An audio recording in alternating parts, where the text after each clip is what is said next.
Tapi yang terjadi setiap kali pilkada, kampanye pertama balehonya adalah tentang Tuhan. Ayat suci ini, ayat suci ini, ayat suci itu. Ini orang nggak dibiasakan untuk melihat ekonomi secara real, melihat politik secara real. Nah, kita mau agar supaya ada kelompok yang memikirkan Indonesia secara menyeluruh, kayaannya dan sekaligus mengatakan bahwa Indonesia bisa bertumbuh kalau kita produksi terus rasionalitas.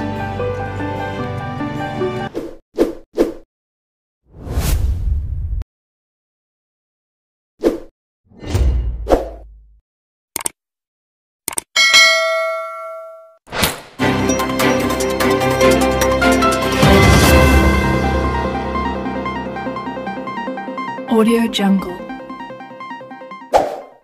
Kita pilih adalah orang. Kita nggak milih Tuhan dalam pilkada. Tuhan kita pilih seumur hidup. Tapi pilkada kita pilih orang supaya kita bisa ganti-ganti kan.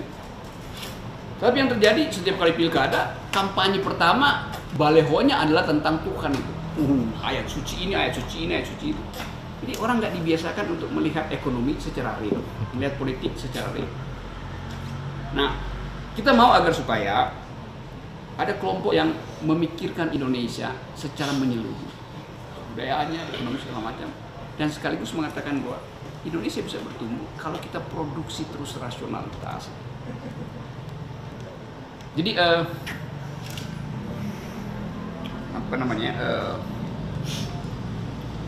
keadaan ini sebetulnya memperburuk kehidupan kelompok-kelompok marginal. Tadi saya katakan tadi perempuan terutama. Karena kalau politik masih diselenggarakan berdasarkan asas kebudayaan-kebudayaan yang biasa disebut local wisdom. Ini ada local wisdom, tapi banyak local wisdom juga yang sebetulnya menghina perempuan. Contoh misalnya di NTT misalnya. Di NTT ada satu adat, kebiasaan tradisi bahwa perempuan setelah dia melahirkan, dia harus 30 hari tidak boleh makan daging dan harus tidur di dapur, di perapian itu. Kalau misalnya kita bilang itu kan merugikan perempuan, jangan dong, ini tradisi adiluhung yang dipiara nenek moyang. Iya, tapi nggak masuk akal kan. Perempuan melahirkan dia perlu zat besi, karena itu dia perlu daging buat menyusui. Dia perlu oksigen itu, bukan karbon dioksida di belakang. Jadi kita mesti periksa, jangan-jangan di belakang local wisdom ada akal-akalan patriarkisme, yaitu supaya si bapaknya bisa makan daging lebih banyak sehingga dia bisa jajan daging lain juga di luar, nggak ketahuan istrinya. Jadi banyak local wisdom sebetulnya yang mesti juga kita bongkar sehingga betul-betul ya kita perlakukanlah dengan negara dengan kemampuan analisis. Di Aceh misalnya juga Aceh waktu konflik di Aceh kan ada pemerintah mengeluarkan uang yang disebut rehabilitasi korban konflik itu. Saya dapat cerita seorang perempuan, dia datang ke camat. Dia bilang, saya korban. Si camat tanya, Anda korban apa? Saya diperkosa oleh militer waktu konflik. Dia bilang, itu bukan korban, korban harusnya laki-laki. Bagaimana ini korban? Ulama juga bilang, iya jangan mengaku korban. So itu memalukan itu.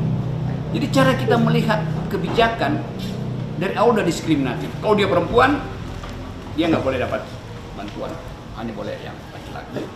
Soal-soal semacam ini yang saya beri contoh tadi, sebab Sri Mulyani dia dulu bikin kebijakan bahwa bantuan terhadap rakyat miskin harus diterima oleh istri atau perempuan, bukan oleh anak-anaknya. Itu nggak ada di koran, tapi itu ada di dalam dokumen. Harus hanya perempuan. Kenapa? So hanya perempuan yang bisa mengamankan dana rumah tangga tuh. Logiknya ada. Tapi kalau kita nggak tahu detail semacam itu, orang akan bilang, Sri Mulyani bikin apa pada negara ini? Jadi Menteri Keuangan nggak bisa bikin apa-apa, dia bukan bupati, dia bukan ketua partai politik. Tapi desain kebijakannya dibuat sedemikian rupa, bahwa kemudian di bawah itu diselewengkan, yang dapat bukan si ibu, tapi si kolaborasi antara si ayah, si laki-laki dan si camat itu. Jadi korupsi terjadi karena permainan politik sampai di tingkat yang paling lokal. Nah, saya terangkan ini supaya nggak ada dusta di antara kita. Saya mendirikan partai ini dan saya terbuka terhadap kritik. Siapa yang mau protes soal neolib segala macam. Saya jawab satu persatu, perlahan-lahan, supaya orang mengerti bahwa kita nggak sembunyikan sesuatu. Kita cuma ingin agar supaya ada alternatif di dalam masyarakat. Nah, yang saya tulis di sini sebetulnya adalah upaya untuk memperlihatkan bahwa politik hanya berubah kalau ada konfrontasi etis minimal di dalam masyarakat. Jadi kalau ada seorang tokoh di jago-jagoan, ini calon presiden karena warna jaketnya lebih cerah. Oke, tapi pada saat yang sama buka juga rekor buruknya di dalam kebijakan. Memplang pajak berapa kali? Nggak bayar utang berapa kali, kan itu mesti fair. Supaya masyarakat kita dari desa sampai Bandung Indah Plaza bisa lihat secara telanjang figurisasi dari calon-calon mereka. Nah itu yang saya kampanyekan. Soal nanti 2 di televisi itu kekuatan pikiran, tapi minimal surveyor juga mesti fair dong, bukan semuanya. Kira-kira begitu pengantar di komisi. Ya.